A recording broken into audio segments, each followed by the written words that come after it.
بسم اللہ۔ قسمت میں میری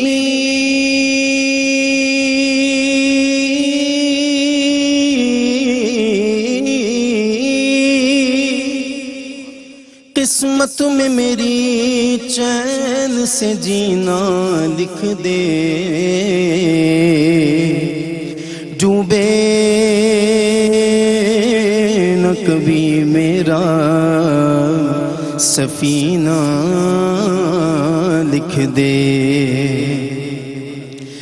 جنت تو ٹھکانہ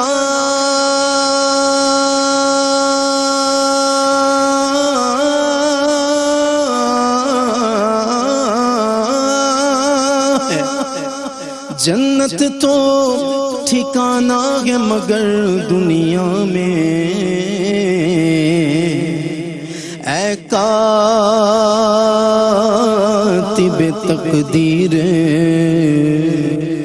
مدینہ لکھ دے، تاجدار حرم ہو نگاہ کرم ہو کرم، تاجدار حرم ہو نگاہ کرم، ہم غریبوں کے دن بھی سنور جائیں گے، حامی ہیں ہم ہو نگاہ کرم، ورنہ چوکھٹ پہ ہم آپ کا نام لے لے کے مر جائیں گے، تاجدار حرم ہو نگاہ کرم ہو کرم، تاجدار حرم،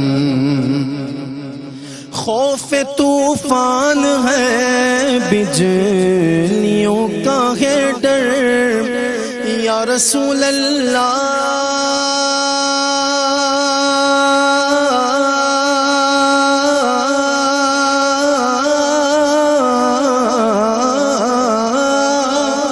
خوف طوفان ہے بجلیوں کا ہے ڈر، سخت مشکل ہے آقا کدھر جائیں ہم، آپ ہی گر نہ لیں گے ہماری خبر، آقا آپ ہی گر نہ لیں گے ہماری خبر، ہم مصیبت کے مارے کدھر جائیں گے، تاجدار حرم۔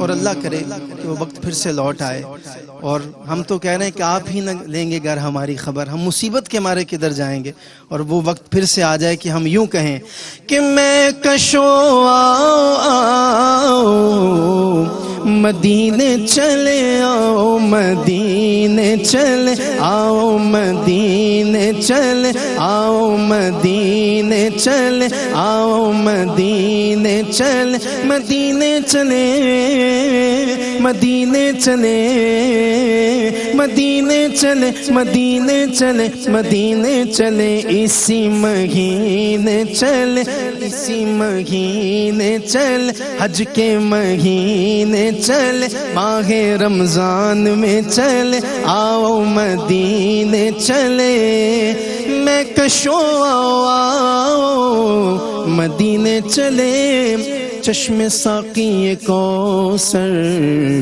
سے پینے چلے، یاد رکھو اگر اٹھ گئی ایک نظر، جتنے خالی ہیں سب جام بھر جائیں گے، تاجدار حرم ہو نگاہ کرم ہو کرم، تاجدار حرم۔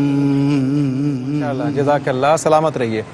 علامہ فاروق خان سعیدی صاحب قبلہ، ہمیں تیزی سے آگے بڑھنا ہے اور مختصر سے انداز میں آپ سے پوچھنا چاہوں گا کہ بابا صاحب کی سیرت کو ہم سامنے رکھیں تو ادب کی چند مختلف کرنیں، جھلکیاں ان کے فرامین کی صورت میں، ان کی سیرت کی صورت میں کیسے ہمارے سامنے آتی ہیں؟ جناب، یہ ہے کہ ایک مرتبہ حضور بابا صاحب رحمۃ اللہ علیہ نے اپنے مریدین اور خلفاء سے ایک بزرگ کا واقعہ بیان فرمایا، صحیح، حضرت شیخ ابو سعید رحمۃ اللہ علیہ کا۔ سبحان اللہ، تو سبحان حضور بابا صاحب فرماتے ہیں کہ وہ گھوڑے پر سوار ہو کر تشریف لے جا رہے تھے، ان کے ایک مرید، ان کے ایک خلیفہ، وہ جھک کر حضرت کے قدموں کو بوسہ دینا چاہتے تھے۔ آپ نے سواری کو آہستہ کیا، انہوں نے قدم چومے، فرمایا اور نیچے، انہوں نے گھوڑے کے سم چومے، فرمایا اور نیچے، انہوں نے زمین چومی۔ جب چوم چکے تو بابا صاحب فرماتے ہیں، شیخ ابو سعید نے کہا بیٹے میں تمہیں اپنے احترام، اپنی توقیر و تعظیم کے لیے نہیں کہہ رہا تھا، تم جتنا جھکتے جا رہے تھے اللہ تیرا مرتبہ اتنا بلند کرتا جا رہا ہے۔ من تواضع للہ رفع اللہ۔ اور محسن صاحب ہم کسی ولی کی، کیا کہنا ہے، کسی اللہ شیخ اکبر، کی تعظیم مادی وجود سے نہیں کرتے، ہم اس کی ذات کی وجہ سے اس کا ادب نہیں کرتے، ہم نسبت کی وجہ سے کرتے ہیں کہ وہ اللہ کا مقبول ہے، وہ اللہ کا پیارا ہے، اللہ کا برگزیدہ ہے، اس نسبت کی وجہ سے ہم اس کی تعظیم کرتے ہیں۔ یہ دیکھیے توسہ شریف کی سرزمین پر حضرت شاہ سلیمان توسوی رحمۃ اللہ علیہ کے پہلے سجادہ نشین اور حضرت کے پوتے حضرت خواجہ اللہ بخش توسوی جنہیں خواجہ کریم ثانی کہا جاتا ہے، وہ تشریف فرما تھے، تمام خلفاء موجود ہیں۔ تو اچانک شور اٹھا کہ حضرت خضر علیہ السلام تشریف لائے، اللہ، توسے کی زمین پر دن کی روشنی میں حضرت خضر تشریف لائے۔ اب لوگ دوڑے، خواجہ علامہ صاحب نے فرمایا بھی خضر علیہ السلام آ گئے ہیں۔ لوگ ملے، ان سے اکتساب فیض کرنے کے لیے ہاتھ پاؤں چوم رہے تھے، سب کچھ۔ ایک شخصیت بیٹھی رہی، اس نے آنکھ اٹھا کر نہیں دیکھا کون آیا کون گیا۔ جب وہ تشریف لے گئے اللہ تو حضرت اکبر، خواجہ اعلیٰ بخش توسوی نے فرمایا شمس الدین انہیں موقع گنوا دیا، آج خضر چل کے آئے تھے تو انہیں دیکھا تک نہیں، لوگ تو ان سے فیض پانے کے لیے دوڑے۔ تو حضرت شمس العارفین خواجہ شمس الدین سیالوی علیہ رحمت نے جملہ فرمایا، حضور جنہیں خضر کی تلاش تھی وہ تو دوڑے، میں تو اس کی خدمت میں بیٹھا تھا جس کے پاس خضر چل کر۔ حضور یہ احترام شیخ، یہ ادب ہے، اور یہ سلسلہ چشتیہ تو ہے ہی تعظیم اور ادب سے عبادت، اور ہم یہ ہماری پہچان ہے، یہ ہماری پہچان ہے۔ اللہ سلامت رکھے، اللہ کرے ہم اسی پر زندہ رہیں، اسی پر ہمارا خاتمہ ہو۔ دونوں مثالوں سے کیا خوبصورت جو ہے وہ ماحول بنا ہے ایسی رحمت کا اور برکت کا۔ اللہ کرے کہ عمل کا رستہ نصیب ہو جائے ہمیں۔ مفتی صاحب قبلہ، جس طرح میں نے عرض کیا تھا کہ یہ سوال حسن اتفاق سے بھی آپ کی طرف آ رہا ہے اور آپ اسے دانستہ بھی سمجھیں تو جسارت سمجھ لیں۔ میں سمجھتا ہوں آپ جس چوکھٹ کو، آپ جس کی نمائندگی کرتے ہیں مبارک دہلیز کی، آپ کیونکہ تعلیم اور تعلم کے مرتبے پر فائز ہیں۔ ہمارے ہاں ادب اور تعظیم جو ہے وہ بے شک بنیاد ہے، لیکن بعض اوقات ساری عمر لوگ اس پر اکتفا اس طرح کرتے ہیں کہ وہ پوری زندگی ہاتھ چومنے میں گزارتے ہیں لیکن بزرگوں کی باتیں نہیں مانتے، وہ بزرگوں کی منقبتیں پڑھتے ہیں لیکن بزرگوں کے جو اقوال ہیں، ان کی سیرت ہیں، اسلاف کی جو ساری باتیں ارشادات ہیں وہ نہیں پڑھتے، اس کو نہیں مانتے۔ ہم اس رویے کو کیسے دیکھیں، کیسے بچیں، یہ میں آپ سے پوچھنا چاہوں گا۔ میں اس رویے کی درستگی کے لیے نبی کریم علیہ السلام کے ایک فرمان صلی اللہ علیہ نبینا الکریم، نبی کریم علیہ السلام نے ایک دفعہ وضو فرمایا تو حضور کے صحابہ نے، کوئی ادب کی بات ہو رہی ہے نا جی بالکل صحیح، اور میں نے جیسے پہلی گفتگو میں کہا کہ ادب کے طریقے اور سلیقے سکھانے کی ضرورت نہیں پڑتی، وہ جب پیچھے چلنے والا مرید سالک امتی وہ جب دیکھتا ہے تو اس کی طبیعت اور مزاج سے ادب کے سوتے خود بخود پھوٹتے ہیں۔ بالکل صحیح۔ حضور علیہ السلام کے صحابہ اعظام نے جو نبی پاک علیہ السلام کا ادب کر دیا، کائنات میں اس کی مثال کوئی نہیں مل سکتی، اس کا کوئی تصور بھی نہیں کر سکتے ہوئے معذرت چاہتے ہوئے ایک مصرع حافظ شیرازی علیہ رحمت کا عرض کرتا ہوں حضرت کے فرمان کی تائید میں۔ یہ مداخلت نہیں ہے خواجہ صحیح، یہ رحمت ہے۔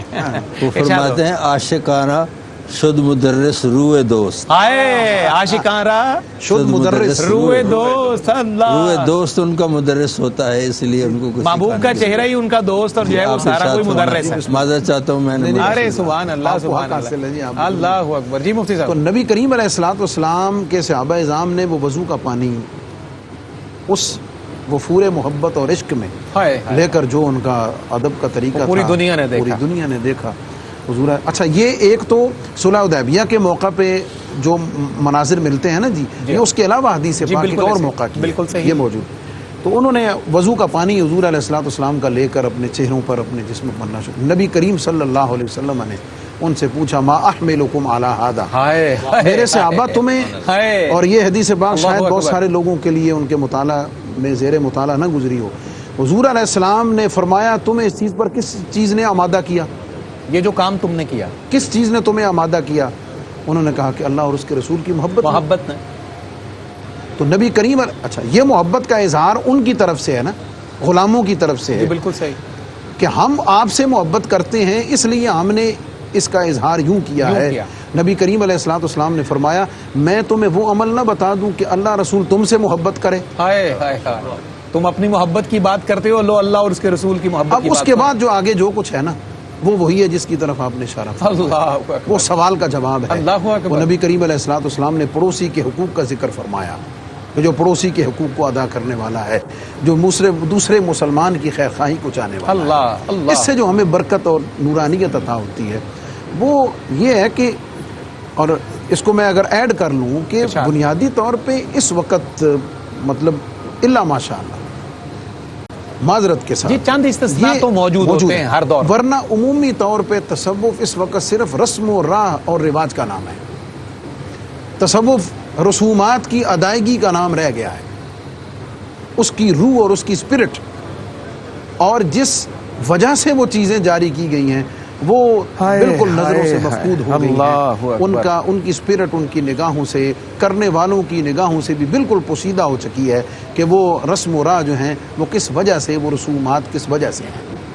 ان کی حقیقی جو برکت ہے وہ نگاہوں سے ختم ہو چکی ہے. بالکل صحیح. اور جو اصل اقوال مرشد ہیں, ماشاء اللہ ماشاء اللہ, جو اعمال مرشد ہیں, میں اس میں مجھے یاد ہے ایک فکر فرید کانفرنس میں جو کیو ٹی وی کے ذریعے پوری دنیا میں نشر ہوئی تھی, میں نے اس میں جسارت کرتے ہوئے, جسارت بھی تھی لیکن میں نے کہا تھا کہ یہ بارگاہ گنج بخش اور بارگاہ گنج شکر کا فیضان ہے جو میں عرض کر رہا ہوں.